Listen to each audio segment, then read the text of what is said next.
And we are back again. It's your friendly neighborhood film watchers. Sprinkling football back in the building. Don't it just feel good to come in after a win, Chris? You know, you get to shake your shoulder. You come in a little loose, you know? Yeah, you get a little shoulder shrug.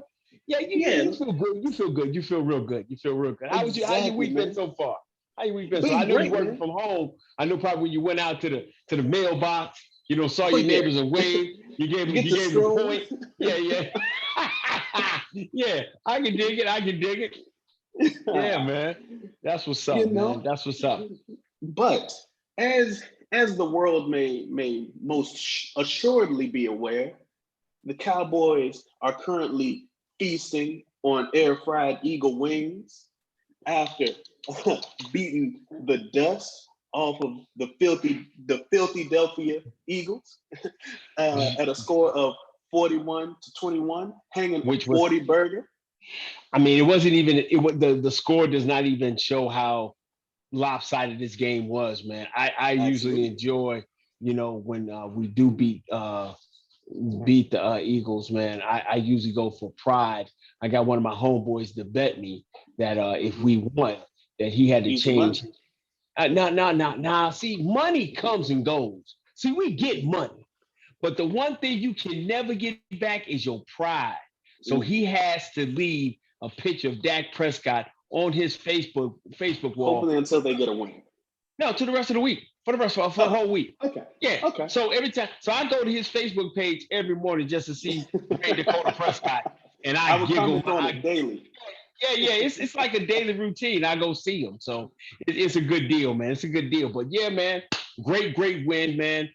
Beat a team that you were expected to beat, of course, and you handled them as such, man. But you said you got a new little thing we're gonna rock out.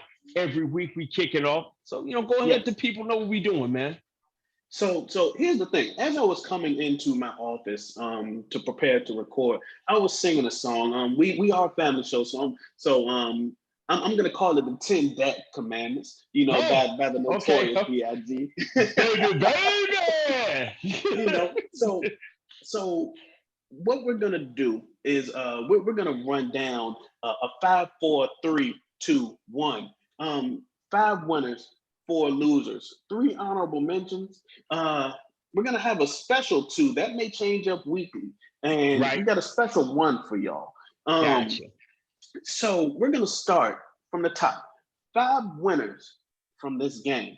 And number 1, that man with a plan. He is buying real estate on the field. He has his own island. Flying out receivers with cuffs on. Yes. Trevon Diggs, the warden himself. Yeah. Oh my God, the warden, huh? That's a new one. Well, Diggs Island is definitely in play where wide receivers are free to come, but they can never leave. He is putting on an absolute show. He had his coming out party Monday night, man. This was not his coming out party. Mike Evans is still nowhere to be seen, by the way.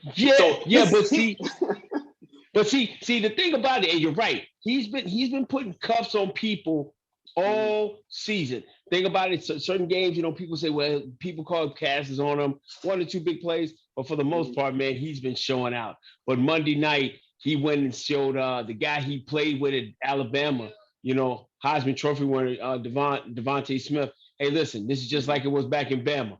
I'm whooping your tail in, and I'm going to whoop your tail now. Beautiful pick 6, taking it to the house, knocking the ball down, and that energy was incredible.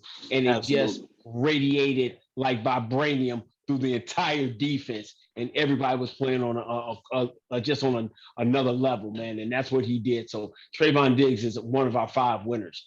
Our second winner, man, is the young defensive tackle, Mr.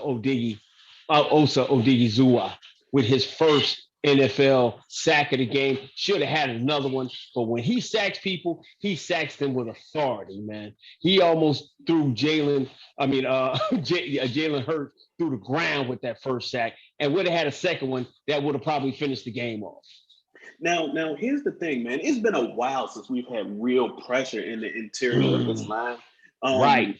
Osa had 1.5 sacks, man. That lets you know that this defensive front and really the whole defense is gonna be special. And like you said, he had his first sack. So he got 1.5, led the team. So that tells you a lot how he was able to perform in the absence of Neville Gallimore. And I want to speak on Trevon Diggs for a second before we go on Go to ahead. our next guy. Diggs never had a sack against the Eagles last year, and he's had a sack. I said a sack. Diggs had never had an interception against the Eagles last year, and he's had a pick in every game this year. So that lets you know how much he's been shutting down offense and just cutting off an entire side of the field. And really getting physical with wide receivers because, Devontae Smith, wasn't ready for his jam, in not on the pick six, but just in general, just to stop his routes. And it was really Right. amazing to watch. Yeah, well, in his physicality was amazing. But Diggs has always picked on the Eagles. He had his first 2 interceptions last year when they played in Philly in the infamous DiNucci Bowl when he played against when Ben DiNucci started last year. So he had 2 picks against them there. But last night he just showed his maturation process as he continues to get more physical, reading routes, understanding different keys from the quarterback. And that's just showing that's the difference from last year and a year in the program and a year of understanding this is his job. This isn't college anymore. And he moved to this next place. So he is playing amazingly well and just excited about as he continues to go up and go forward. But yeah, he's on a roll, man. 3 games in a row, Absolutely. 3 picks. You gotta love it. Absolutely, Yeah. absolutely. But go ahead, bro. Our next winner is, of course, the guy who people said was washed up after week 1, Mr. Ezekiel Elliott himself. Now, hey, listen, man. Go ahead. Go ahead, give it to me. I really applaud the Cowboys coaching staff for not paying attention to the noise. Because a lot of people have been, clamoring for Tony Pollard, saying that, they need to A, get him more carries, and B, that he is better than Zeke. I love that the coaching staff cut all of that out. Let Zeke be who he is. Featured him in games where the defenses allowed him to be who he is, because shut that up. And now all you hear is Zeke is Zeke. Zeke went out there and he averaged more than 5 yards per carry. And, he got more, 17. Go ahead. No, you're right on point. 17 carries for 95 yards, 2 tubs, Absolutely. being physical, being that guy that he is. Keep going, bro. I'm gonna let you keep because you're rolling. And he had more through the air. So it was just a game where Zeke could go out and prove that he is who he is. And we're gonna talk about Tony Pollard more throughout the video, but it was just a situation where the Cowboys could really put out that fire. While still showcasing Ezekiel Elliott. And it was also a confidence booster for Zeke as well, because he's a guy who seems to get stronger as the game goes on. And that can work conversely as well. He's going to get stronger as the season goes on. So when you we've got a stretch kind of I hate to call it easy because the NFL isn't easy. It's the only sport where you can really market it as any given Sunday. But as we get to those tough stretches like the Kansas City, and also later in the season going towards hopefully the playoffs, but you want him to have his full confidence, be moving like a train full of steam. So you want him to have these quote unquote easy games now with a head full of confidence. And I'm glad that he was able to do that. I think and everything you said, I totally, absolutely agree with. But I want to take it back even further. We started doing this, and we got together and started, laying Franklin football out in this way. I kind of went back and forth like maybe he wasn't who he was. And he was like, Chris, he had 1,300 yards in 2019 in this quote unquote down year that everybody tried to say, because they've been trying to talk about his demise for a couple of years. He's not this, he's not that. But what we had to realize in 2018, when they made that their last appearance in the playoffs, we saw Zeke really toting the rock at a high volume, him coming out, him being banged up. And we were like, yo, we're about to run him into the ground. How are we going to do this? So the addition of the Lightning in this case, and we're going to talk about a little bit more, Tony Pollard keeps Zeke fresh to do what he does. Tony does what he does, but Zeke does a couple different things of being an outstanding pass pro protector, helping out in little areas. There was a play inside the game. If we go back and look at it, made an amazing chip on Josh Sweat as he's trying to come around the edge, to give Rain a little bit more time to make throws. So it's the little nuances of the game that Zeke brings that, he's not doing, 20-yard bursts, but man, he's pounding the rock, man. He's bringing that pain to the defense. And as you went along the game, man, and the Eagles defensive line, I've always been a fan of Fletcher Cox, and I'm now a fan of Justin Hargroves. They're a load, man. But when you keep getting that sledgehammer just banging at you all night, it makes it a lot more comparable for the shiftiness and explosiveness of a Tony Pollard to come in. So I think it's a great combination, man. But Ezekiel Elliott, went ahead and threw those so-called, RIP, all those, condolences and he's gone and he's not the guy anymore. He threw that out the window and he did what he normally does, man. Because Zeke never really ever starts off fast in a season. He's not a fast starter. You go back and look at his career. He doesn't come out the first 2 or 3 weeks and bust 100, 120 yards. He'll come out the first week 75, 80. Then he'll come out the second week 85, 90. And then he starts getting to a groove and he starts doing what he's doing. So I think he's on the road set to, get this stretch where we can really use him with the complement of Tony Pollard to really make this thing go, make this running game click. Absolutely. And it's all about a team effort. Just because a guy has the ability to be a bell cow, if you don't need him to be, hey man, win the game, I mean, I just like the fact of the matter, man, they turned around at the end of the game, and when they wanted to end it, they could go ahead and give you a heavy dose of Zeke and Tony and kill the clock. Man, that's demoralizing, man. First down, 5 yards here, 6 yards here, 4 yards here, and they killing the clock and burning it down. So we've 5 out of 5 winners. We got Trayvon Diggs. We've talked to Diggy Zua. We've talked Ezekiel Elliott. Who's number 4, my friend? Dalton Schultz, man. Dalton Schultz has TE tight end 1. Dalton. Yeah, absolutely, man. Do you remember that time when we were talking about Blake Jarwin as our tight end 1? I think that Dalton Schultz has took the baton and spread the gap so far. Blake Jarwin got paid, great, but Dalton Schultz has become that complete tight end. His blocking is far ahead, head and shoulders ahead of where Blake Jarwin is. His catching ability in an area where he was admittedly, much lower coming into the league than where Blake was, has excelled and become a strong point of his. And he's a playmaker, man. You saw where he caught that second touchdown, smacked the guy out of the way. That looked like Jason Witten's old slap stiff arm. It was okay. It was amazing. Okay.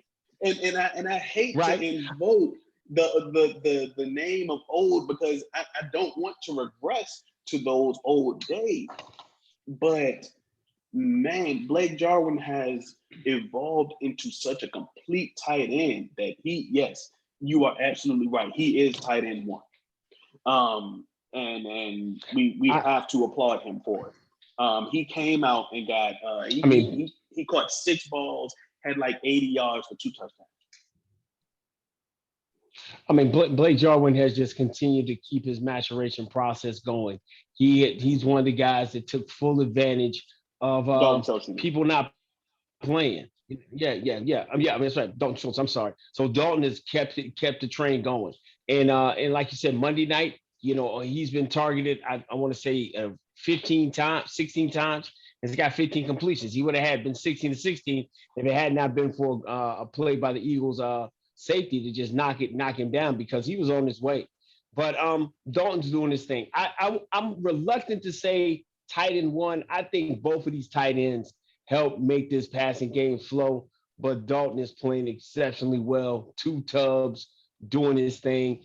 And it gives you the ability to have a mix and match, kind of like you have with Zeke and Tony, because Blake Jarwin can still stretch the field. That's one thing that Dalton Absolutely. I am can't by do. no means But saying that Blake is bad. yeah, right. But as you said, man, Dalton is the winner on Monday night. 2 tubs, 80 yards, great game.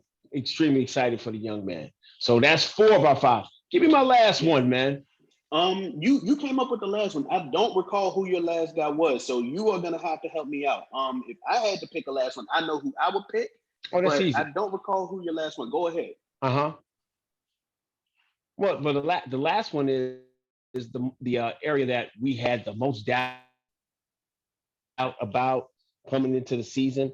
We didn't doubt the offense.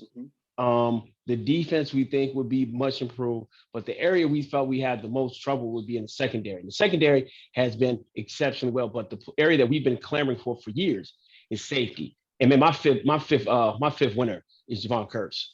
Javon Curse has been a guy that came out of nowhere that I thought was just going to be a special teams guy. I didn't even think Javon Curse could play. Javon Curse for the last 2 weeks, not just this week, but the last 2 weeks, has shown you he can play in coverage. He's going to come downhill and make hits. He's going to play physical. He's going to play smart. And he's brought an edge to that secondary that you like. I love the 4 safeties we have right now playing on this football team. I love Javon Curse. I think it puts the pressure on Donovan Wilson so he doesn't feel like he's arrived and he's that guy. Malik Hooker is who Malik Hooker is. He's an exceptional talent that's working back. And KZ has been a ball hawk and around the ball all the time. But my winner for Monday night, who went out there and just did his thing, was Javon Curse, man. An excellent night on Monday night. Absolutely, man. I love it. I think that Curse is doing a great job at keeping his job because he knows that at any moment he can slip up and Malik Hooker will be right there. Take a job and he'll be hard pressed to get it back. So when there's a sense of urgency, that creates a what's the word that I'm looking for? It gives when there's a sense of urgency for a guy, it heightens the awareness of that player, but it also gives him to the point that I'm going to have my opportunity to shine. And that's kind of like intensity. What Donovan Wilson did last year. Donovan Wilson, his intensity. So Donovan Wilson kind of, hey, I did this. And all through the season, he kind of been, off season, we said, okay, this wasn't going right. His groin isn't right. He's not coming in ready. Javon Curse said, hey, listen, give me an opportunity, give me a shot. And he's taking full advantage of it, man. So I'm excited for Javon Curse 2 weeks in a row, but he gets my 5th winner on Monday night, man. Absolutely, man. Absolutely. Now, we talked about the good, but for every good, there must be a bad. So, hey, man, that's the law of physics, man. For every positive action, there's an equal and opposite reaction. That's right. So we talked about 5 winners. Now we're going to go on to 4 losers. And we're gonna get the worst part over with. I'm gonna talk about first Tyler Biadasz, man. It's a tough situation at center, man. Tyler Biadasz obviously had to come in to replace the everlasting Travis Frederick. There's no denying that, but he had really a hard game, really bad game. You can see him getting pushed back through most of the game. But Tyler's a young guy, but you can really see that he struggled for most of this game. I think that Fletcher Cox was really able to score his touchdown on not on the back of, but on the stomach of Tyler Biadasz, because he was able to assert his will on him so easily. Impose his will. He was able to Yeah. impose his will. He imposed his will. Thank you, Tyler, thank you. right, right. It's a I understand where you can see the struggles of Tyler, but I want everybody to pump their brakes on this because this is what we remember. Our past history, we remember Travis Frederick from 2018, but you got to remember 2019. That's when you had Joe Looney, and the center play was terrible, No absolutely doubt. terrible. You can go back Oh and look at God, our don't video. bring back the bad Yeah, memories. right. Don't bring You back can the back. bad memories. Okay, my Oh bad. But God. okay, Oh God. so Okay.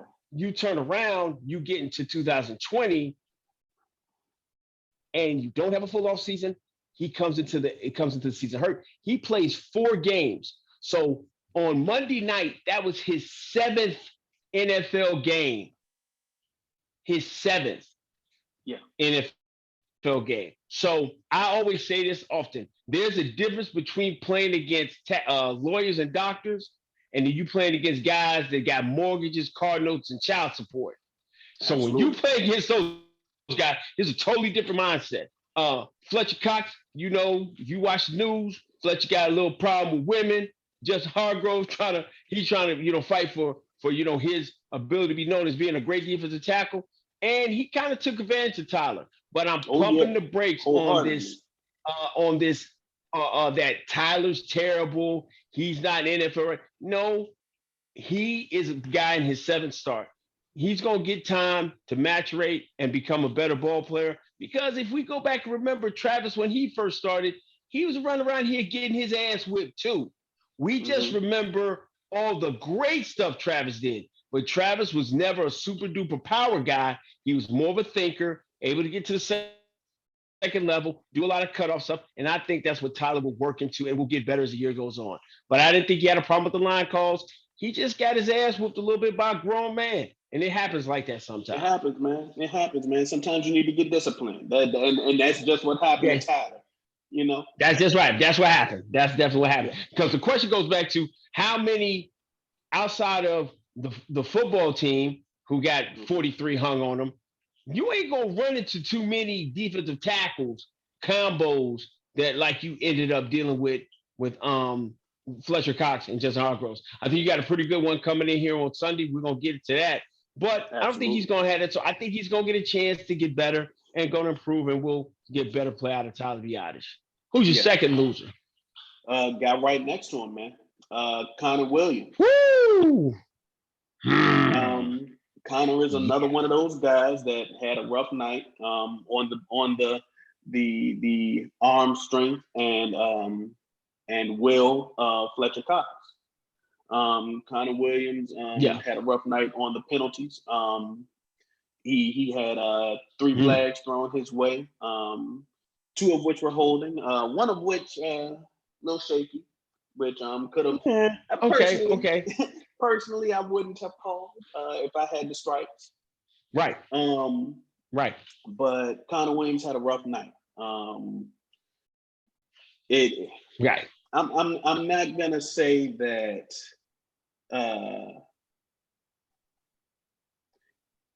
Man, Just say it. all right, man. You benching Williams from a governor at this point.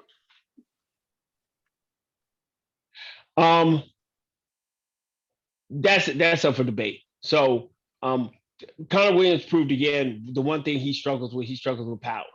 He struggles with power. He always has. He always will. So Yes, the thing about it is it's tough when on the right side you got a guy who's who's Thanos. You got Thanos on your right side, but you turn around the opposite side. You got I don't know, man, Ant-Man, because he's getting his ass whooped with power Hey, on a regular basis. But he does so many other things, and I think what ended up that was so glaring.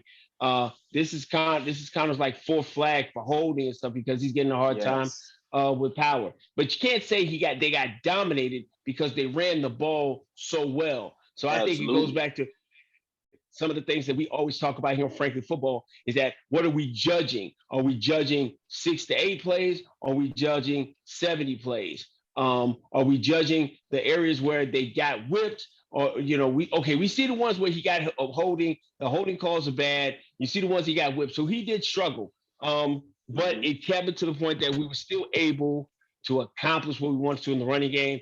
And Rain looked amazing back there in the pocket. So had a rough night. Him, Tyler, and Connor had a rough night. But am I benching him? Not right now, because right now I know I got a swing guard, and for another 3 games, got a guy who's playing pretty good on the other side that we gave a hard time to for a long time. But I'm showing Terrence. I'm calling by his name. His mama gave him.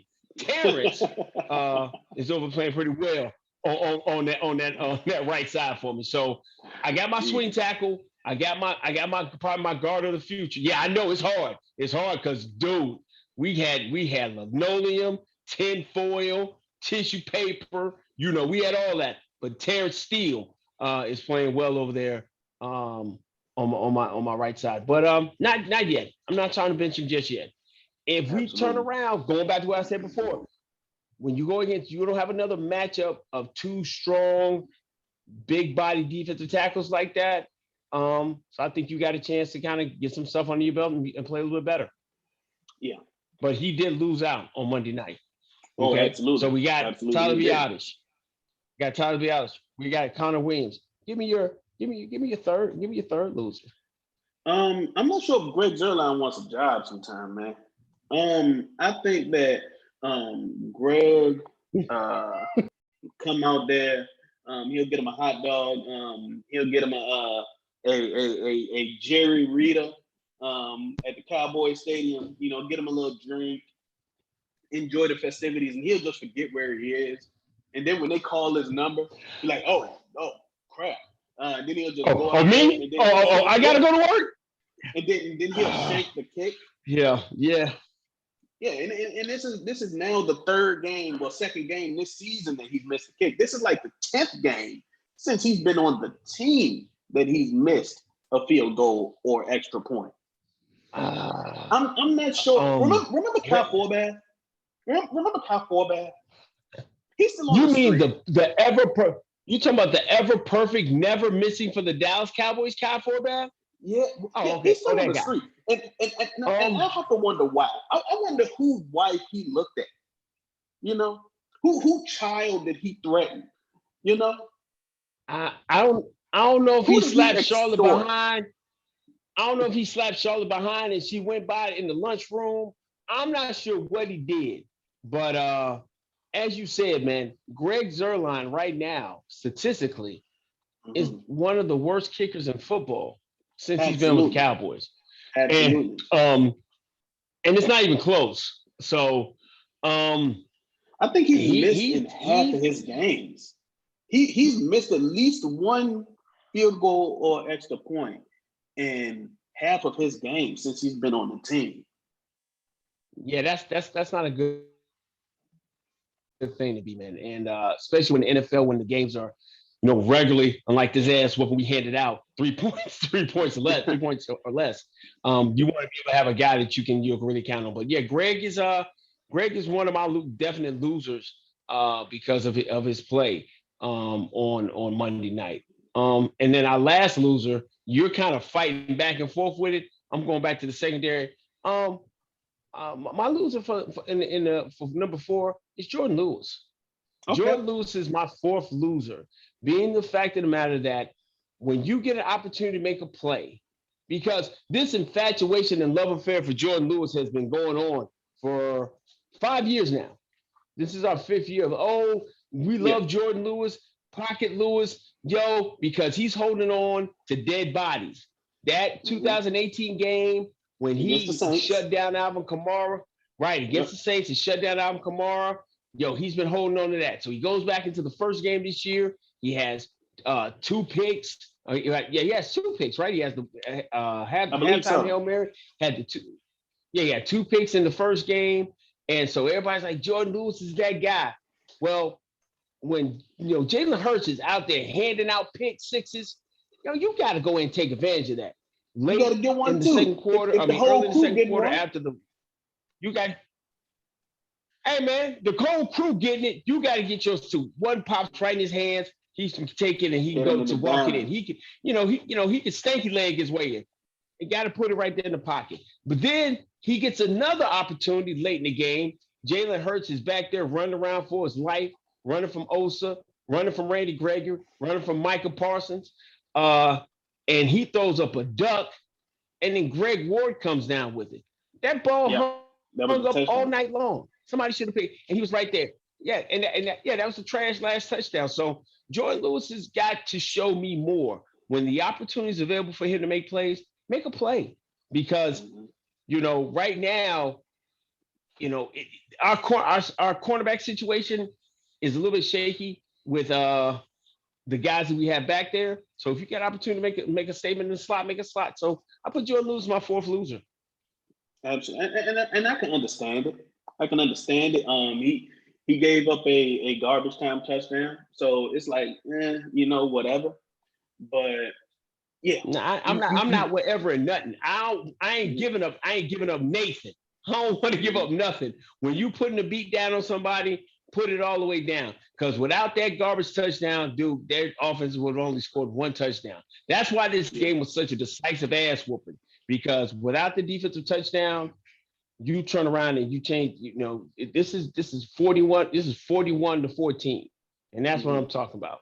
Yeah. Yeah, it would have been brutal, man. It would have been brutal. Absolutely. So now we counting down to three Right. honorable mentions, Chris. 3 honorable mentions, and now we're gonna start with that dude, Dak Prescott. He could have been a winner easily, because Dak not only put up 3 touchdowns on him, but he was extremely efficient. Extremely, 26 pass Right. attempts, completed 21 of them. That was only 5 incompletions, Chris. Right. Only 5 incompletions, 3 touchdowns. He averaged almost 10 yards per completion. But the only reason that we mention him as an honorable mention, got to be a little bit more secure with that ball. It's the only reason. Yeah. I mean, Rain Dakota Prescott is elite. That's not even up for debate anymore. But here's one thing that he struggled with this season thus far is that he's had a turnover in each game, and it's to the point of maybe sometime doing a little too much. On that sack strip, on the strip fumble. He was aided by the back of Tyler Biadasz to knock the ball out, but 2nd and 5, don't get the ball out quicker. And, you just turn this whole game around. And without that situation, man, the Eagles are, scoreless and little to no momentum. But another amazing game by him. He's playing amazingly well. He's that guy. Absolutely. When you look up in the dictionary, efficient, you are going to see Dak Prescott's efficient, because he has been the poster child of efficiency for all 3 games of this season so far. Absolutely. He definitely deserves all of the credit that he is getting, not just here at Franklin Football, but throughout all of the media as well. Absolutely. Without question. And next honorable mention, cousin Tony Pollard. Cuz T. Oh yeah, Cuz T. Absolutely, man. Like we said before, it wasn't really so much trying to silence Tony that the Cowboys featured Ezekiel Elliott, because we saw that Tony was able to come out and really show himself as well, because he was able to get over 5 yards per carry as well, 11 for 60, while also getting more. He only had 1 reception. It was like a 5-yard reception, but he's definitely also a threat in the receiving game. But he's easily a weapon alongside, because I won't say behind Ezekiel Elliott. He's like a 1A, 1B type thing. But Tony is just, he's a threat, man. He's a threat. I remember the year that we drafted him. I remember the year that we drafted him. I spent the whole day just marking up plays. And now to see it come into fruition, it's a thing of beauty, man. Now, please continue. I think. No, I just think everything you said. I totally agree with. But I also think he just continued to grow into this role as that shifty, change of pace guy that you want. The Cowboys have always tried to do the third series for Ezekiel Elliott by taking him out, and then the drop off. In the first couple of years, Tony was, he get there, but he wasn't being explosive here. But it's to the point now, his shiftiness, his ability to read, getting stronger, get through the hole. So he's able to he's got a little bit of a forward lean. I don't think anyone has a better forward lean in football than Ezekiel Elliott. But Tony's 4 to 5 yards on per carry, his ability to look like when he pops it, he may go all the way.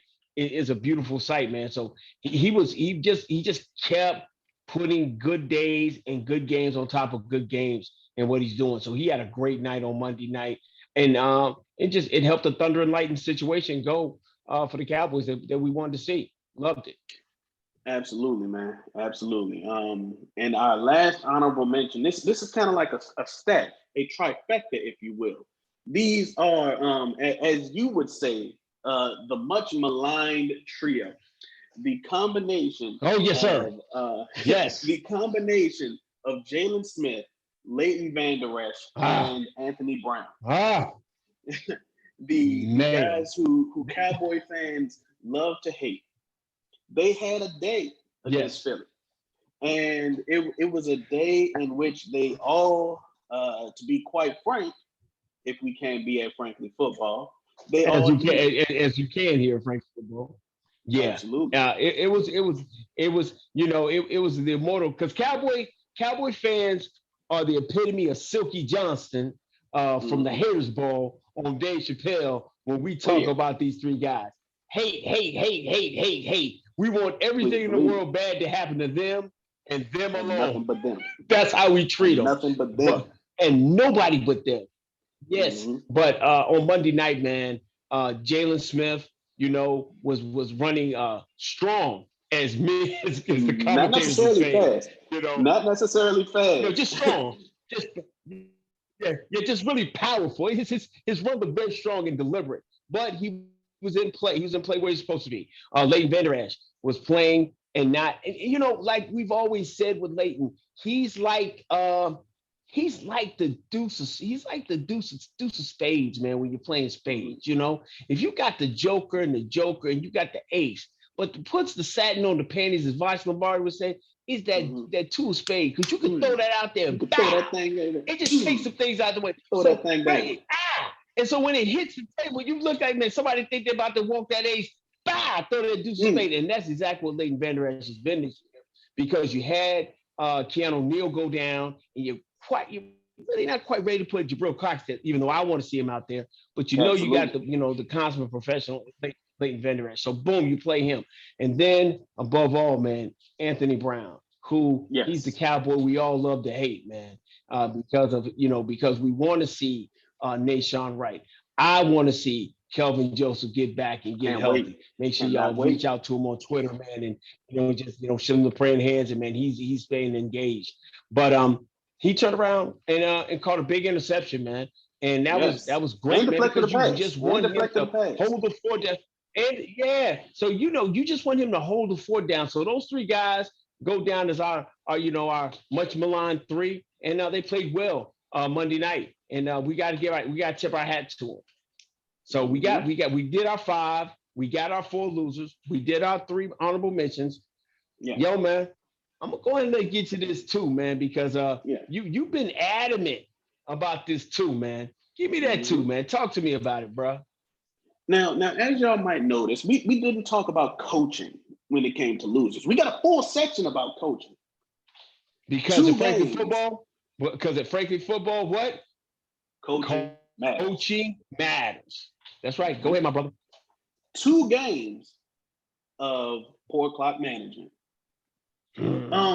If you might notice, towards the last, I would say about 91 seconds of the second quarter, the Dallas Cowboys coach Mike McCarthy just stood there with a little bit of cheese whiz, something in his mustache, and just looked at the clock, looked at the field, looked at the ref, looked a little lost, look possibly mildly sedated. I don't know. He may need to be drug tested. I'm not sure, but this seems to be a recurring thing now. I'm not sure if they need to hire someone to look at the clock for him, tap him on the shoulder, and say, "Hey, Mike, we might need to do this." Because if you notice, once the clock started going down, even the ref had the sense, the wherewithal to go over to him and look, because even the ref expected him to, Yeah. you know. Yeah. I mean,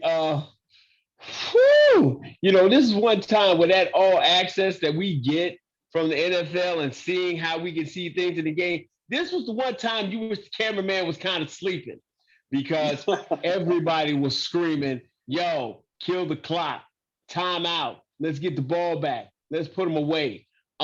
Because without question, man, Philly had no answers for the Cowboys offense. And so, Absolutely. you're trying to steal a possession. You're trying to steal possession, steal some field position, and get some more points. And it wouldn't be so bad if he had just not done on Sunday and got out of SoFi with a 56-yard field goal from our wanting to be employed kicker, Greg Zerline, and the clock management there, because we felt like we probably could have got, instead of making a 56-yard field goal, maybe a 46, maybe a 40-yard field goal had the management been better. And yeah, my man Money Mike, man, I had to hit him with the whose man's is this? Because he was really he was bad. He was absolutely terrible. And you're right, bro. I won't fight you on this. This is the things that will cost you games when they matter the most. And right now, and you gotta correct this during this stretch of quote unquote easy games. You gotta correct this, because once you get to those harder games, once you get to like week 11 onward, it's gonna be imperative. I think in this stretch, this home game stretch, where you have it, where you got Carolina coming in, you've got Atlanta coming in, and you go and play New England, you've got to get a lot of this stuff corrected. A lot of this stuff you want to have corrected before you go into later on in the season. And it's like we always say, midseason form is a real thing. But Mike is showing me he's in preseason form. Mike is showing me like he in I don't know, training camp form, because he acts like he got all the time in the world, and he's been bad the last 2 weeks. Absolutely.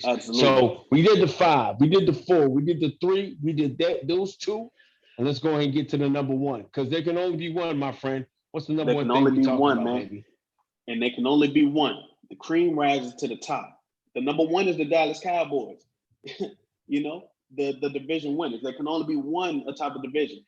We are currently seeing how the Dallas Cowboys are able to say that they can run away with the division. How many teams across the other 7 divisions in the NFL are able to say that they can sew up their division in week 3? Less than a quarter of the way through the season. You may see a lot of people through the 3 and 4 alphanumeric networks say that, the Cowboys aren't in contention, but already in the same breath, they'll say, the Cowboys already have their division. That means they already have a playoff spot, and they're in the top 4 seed. So we have to address that contradiction. So, I mean, you go ahead, bro. Go ahead, speak on it. So we have to address that, and see the opportunity that we have ahead of us. I'm not gonna say it because I don't want to jinx it. We have to be aware of the opportunity that we have. I mean, I don't think you jinxing anything. I think you just quoting the obvious. To be a good football team, you have to go out and beat teams that are slightly better. And you got to go win games that you're supposed to go in. In the first three games, you've seen a game where you could have went in an adverse situation and taken a game off Tampa Bay, and you kind of exposed the weakness that everybody else is trying to exploit. Their secondary is weak. You know who helped you understand that? Yeah, the comeback player of the year right now and the MVP candidate, Rain Dakota Prescott. You turned around the next week, you went into a SoFi, you went against a hot football team, a team that just went to Kansas City and beat the Chiefs. But it seems like before we whipped them, oh, that was just a garbage win. But nah, you turned around and beat one of the hottest teams in football. You beat the new golden boy, Justin Herbert, who I didn't have a lot of faith in, but I still drafted him on my fantasy team. But he's playing exceptionally well. And so you did that. And then you went out and beat a football team that you're extremely better than. So right now, you're doing what you're supposed to be doing. And so we're 14. To me, we're like, we're 19 games away from my goal. We're 16 games away from my goal. My goal, honestly, this year, and I've said it before, I just want to get to the NFC Championship. Now, next year, when this defense is fully healthy, everybody had a chance to get in the system for a whole year, then I expect us to win the whole daggum thing. Okay? I expect us to get there. I expect us to get there. Yeah. Because that's the way that I see it. We've seen Tampa Bay, and we played them in early season form. Right. I still don't fear them. I still don't fear them. If we have to see them in the championship game, I'm ready for them again. That's how I can see it. And you've been adamant about that in our talks. So I'm just right now looking at hey, we're moving in the direction we're supposed to go to, but we're supposed to be in first place because we're the best team in this division. Okay, absolutely. We're supposed to be one of the top 4 or 5. We probably be top 4 or 5 teams in the NFC because that's what we're supposed to be, and we one of the top 8 teams in the NFL because that's what we're supposed to be. So we did what we were supposed to do. We just got to continue the march on as we go forward. So man, that's the 5, man. We appreciate all of y'all, man. That's what we appreciate. We appreciate y'all rocking with us. We appreciate you being patient with us. You know, Brandon's got a crazy schedule. Man, I got an insane schedule, man. But we're always thinking about you guys, man, the people who we put this content out, man. So as always, man, we want you to make sure you hit the like button, man. Yo, man, shoot us out to your friends, man. Say, hey, these guys are talking some good content. Shoot us out to your friends and share, man. Make sure you subscribe so you know whenever we drop this hotness, this work, you want the first people to get it, man. And we can go and do that. So check this out, man. Another Cowboy win, and Franklin football's on the scene, man. I am your humble sidekick. Set it off, Chris, man. And I'm Brandon. This has been Frankly Football. Peace. Peace.